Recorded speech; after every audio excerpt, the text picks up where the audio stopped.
Hello everyone and welcome back into a brand new video. In today's tutorial guys, I'm going to show you how to set up MCP in Cloud Code. MCP Model Context Protocol lets Cloud Code connect to external tools, databases, APIs, and services like GitHub, Slack, databases, browsers, and custom applications. Instead of copying information into shard, Cloud can access those tools directly throughout MCP servers. First of all, you need to have the Cloud Code installed.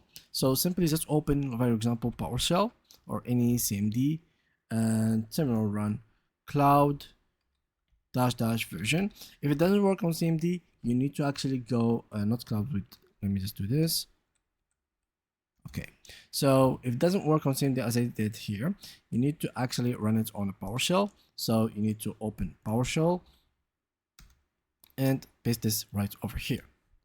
Now the term cloud is not available. That means that cloud has not been downloaded correctly on my PC.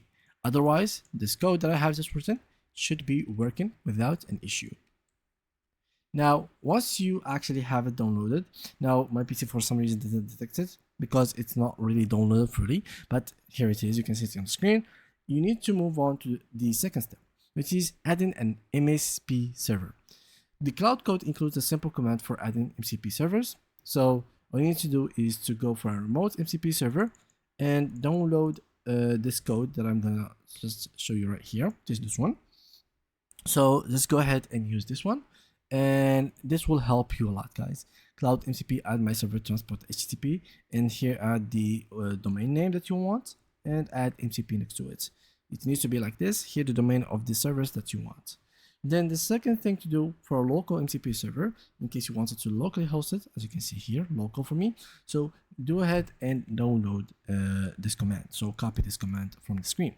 Cloud MCP add my tool, type stdio command node server.js. And once you actually follow these two, you need to verify the connection by simply writing cloud MCP list, as you can see. And then you need to restart your Cloud Code and you are good to go. So yeah, thank you guys for watching and see you guys in the next upcoming video.